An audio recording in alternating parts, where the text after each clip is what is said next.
nesu e. Tonyo wae. Lho. Tonyo piye ora? Sapa ta? Siun Prabu Baladewa. Nah, wis ket sore mau gawe masalah karo aku. Piye, kowe wani wangsulan ora, Tru? Ora wani wangsulan mundur. Tak tandangane. Tomrang seketeng. Sinabet tomrang seketeng bel metal tahanane.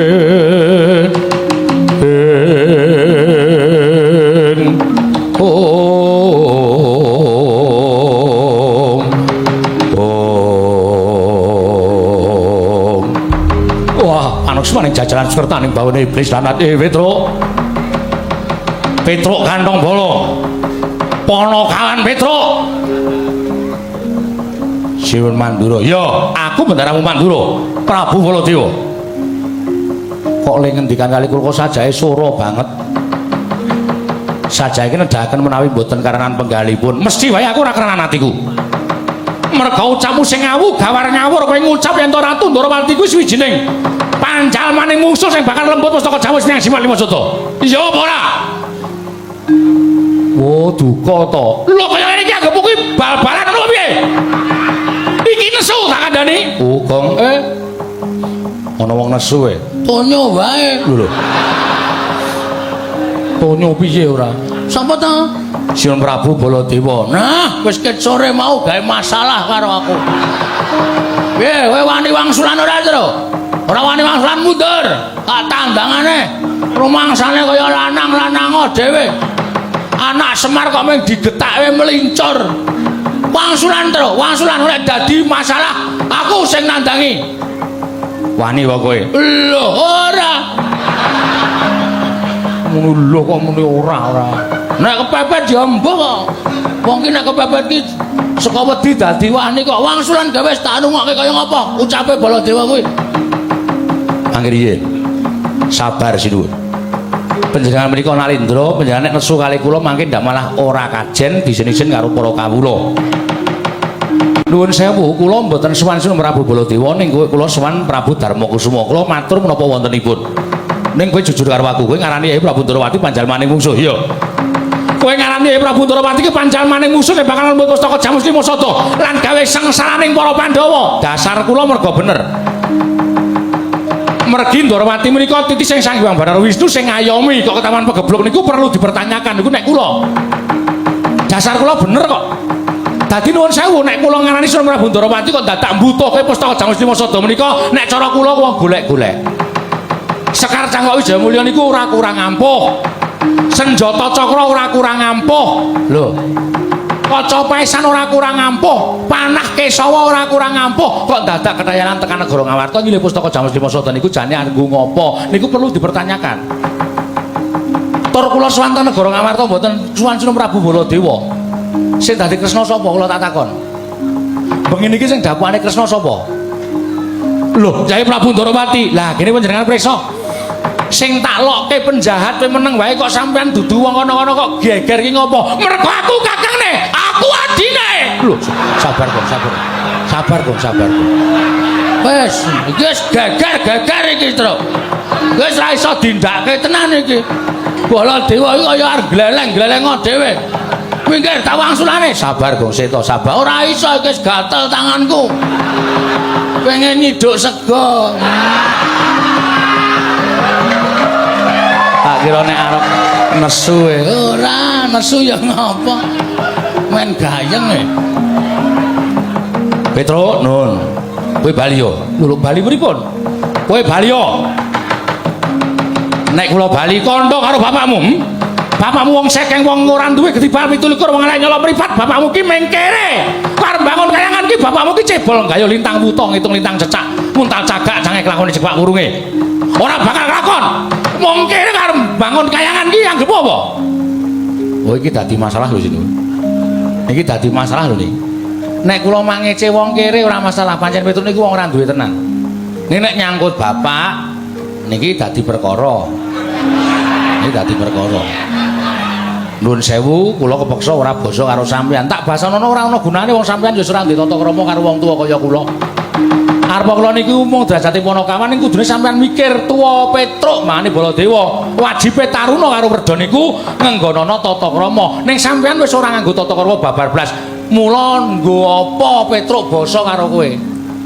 Ata Gong, ha ngono, wis ngono. Bet piye? Sampluk ngono wae. Kowe mungsuh Baladewa engko nek adine nesu asik kepet. Rasa kuwatir. Adine Baladewa. Dara Werkudara apa? Ngawur. Uduh. Lah sapa? Ngarepku iki kok. Tak kira nek Dara Werkudara. Sampeyan kok nekke bapak kula wong kene gedhi bal 17 wong elek nyolok mripat niku janjane dasar sampeyan li nonton sing pundi. Nek ditonton Semar niku pancen derajating tata lair niku pancen derajating aceplik. Semar niku wong ora duwe, Semar niku wong melarat. Ning nek Semar niku gelem urip teng kayangan nika kakangne Bathara Gulu, pewisike Sang Hyang Bathara Ismaya. Nika uripe teng kayangan disubya-subya para dewa. Sampeyan niku upama minggu paling upama plesir ming nang puncak pol-pole iki ta. Petruk niku nek minggu nek plesir nang kayangan. Lho. Aku ki nek nyeluk Bathara Guru ki Om. Ayo bener. Heeh, Lek. Ayo. Lek Guru. Kok dadi sampean ngece karo bapak lho. Kebangetan sampean. Sampeyan ora iso nonton karo bapak niku janjane sapa? Terus saniki sampeyan kula takoni, Baladewa niku sapa? Kowe iki sapa, Mas? Sampeyan niku sapa? Kok sampeyan iso ngunekke Semar wong ora duwe wong gedhi bal 17, Semar ki wong desa. Sampeyan biyen uripe jaman isih nom-noman teng pundi? Neng Widara Kandang dimomong karo Demang Sagopa, Nyai Sagopi. Merga wedi pengamuk ing Kangsa dititipke Prabu Basudewa ning Widara Kandang. Nek sampeyan ora diayomi karo Demang Sagopa, sampeyan pun mati teng tangane Kangsa ora dadi Prabu Baladewa, Prabu mayit. Lah iya. Kuwi tenan. Lah kok sampeyan saniki bareng dadi ratu, waduh karo sapa-sapa suwiya-wiyah. Bareng sampeyan saniki dadi Nalendra karo sapa-sapa suwiya-wiyah. Bareng sampeyan saniki dadi Prabu Baladewa karo wong sing kaya kula ngenten iki terus truk. Kowe ora manut karo pateni. Waduh, kok ya oleh semangkean banget to, Den. Ora rumangsa mbiyen jaman kampanye ya, Truk. Heeh. Bagong kowe tim suksesku, sesuk nek aku dadi kene tak aspal, kene tak kei cakruk. Sprene ya entut. Ha iya. Entut Ora kelakon ngono kok. Pahit. kuat pahit cengelmu kuwi. Pancen cengel kula pahit. Ajeng dilat napa? Hus. Bagong karo Sinuwun Prabu. Wis ben wis kebacut arep gelut kok dadak diajeni. Yen ngono kowe wani karo Baladewa, iya. Pripun? Yen ngono kowe wani karo Baladewa. Lho mboten ajeng wani karo sampeyan. Di menapak menawa niku nggoni papan kula menika andhap kula menika nggone ngisor.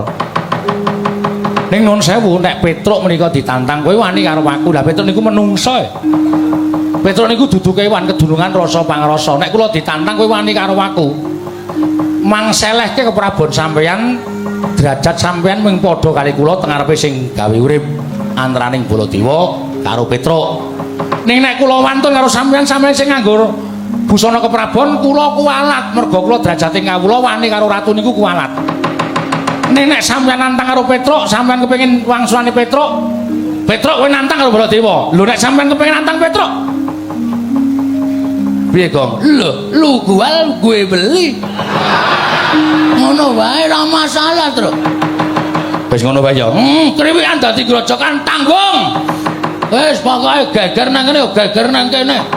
Sisan gawe diteter Baladewa ki ngomongane apa tekan lahir batin le ampuh. Ana lho sing wong ming getak-getak tok ning jane jiri, Truk. Oh iya. Oke. Wani ora kuwi, wani. Ya wis kakek nang kono wae aku tak bali ngono oke, Truk. Nek sampeyan nantang karo Petruk, nanti papane wong buntu